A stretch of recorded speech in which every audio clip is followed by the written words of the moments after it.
Hey folks, this is Adam, your local AI guy, hopefully. We really focusing on helping manufacturers to take calibration certs and dive in and get them reviewed and filed and cleaned up. Recently we had a client get a calibration certificate. Unfortunately, they got all their calibration certificates in one shot. These are, of course, cleaned up, but look in here, you can see there's 258 pages of calibration certs. That is really hard to look through and manage.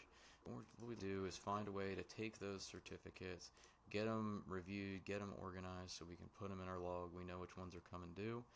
We built a tool to do just that. If we grab our calibration cert and we drop them in there, this tool is specifically designed to take all the details from those, build a table with the status, the due dates, those things, and then send us in the right direction to do a review. If we run it, note I'm using Gemini 2.5. I found it worked the best for reviewing this larger data set. And once we do that, it's really critical that when a gauge either fails a calibration or is adjusted back in and we have a listed out tolerance, that we can understand what the impact there is. And we can dive in, see if we need to do a recall.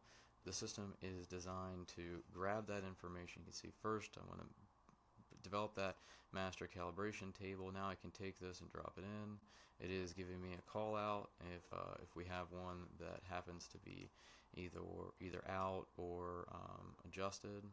That's for that as found, as left condition. You can see I even had it put them in alphabetical order so we can tie this right into your final system there. This would play well nicely with our 80/20 tool, where we're able to take this data and help to populate it directly in so we can get all your data into one just based on a report of all your certificates. From there, what I had to do was look through each gauge and identify gauges that may have failed. You can see these are gauges that require review with the reason below it, so we can see these gauges need to be reviewed.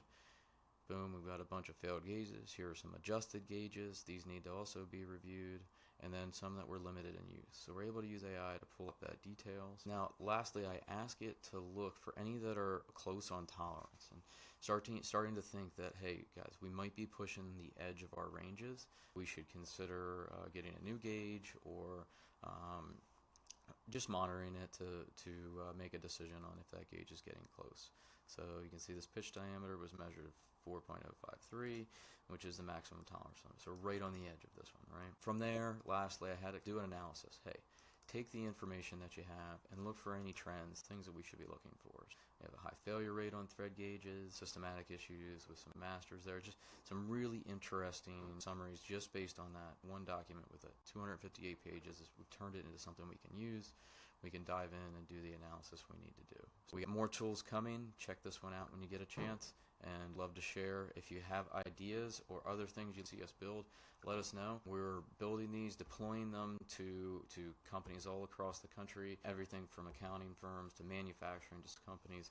They all can start to use these tools across the business and really get some good opportunities. So thank you, and reach out when you need some more. Take care.